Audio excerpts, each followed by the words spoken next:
मेळ होत नाही आणि नंतर पोरं आपल्याकडे लक्ष देत नाही. म्हणून तुम्ही हे लक्षात ठेवा की ते परमात्म्याचं देण आहे, त्याला फक्त वाढवणे एवढंच काम आहे. त्याच्या अंतरंगात असलेले सगळे ताकद बाहेर घालावं, हा एक गोष्ट तुम्ही सर्वांनी लक्षात ठेवा.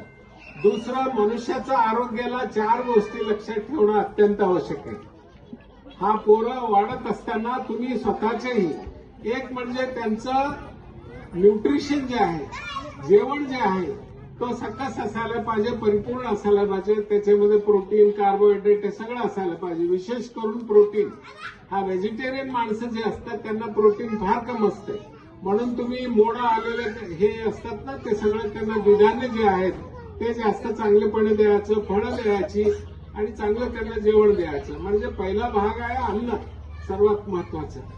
नंतर जे आहे ते आम्ही सांगतो मनुष्यामध्ये एक्सरसाइज कल्चर आलं पाहिजे. पोरांना एक्सरसाइज करायला शिकवायला पाहिजे. एक्सरसाइज कल्चर त्यांच्यामध्ये असायला पाहिजे. तिसरी जी गोष्ट आहे तो आपण सर्वांनी महत्वाचा गोष्ट आहे की त्यांना मुलं जे असतात ते आपले इमिटेटर्स असतात. म्हणजे बघून वाढतात. 7 वर्षापर्यंत इमिटेटर्स असतात.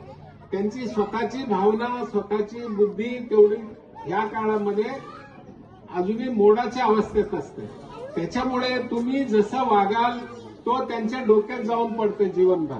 म्हणून तुमच्या घरामध्ये वातावरण चांगलं असलं पाहिजे. विशेष करून त्या आई वडिलांचे वर्तन जे आहे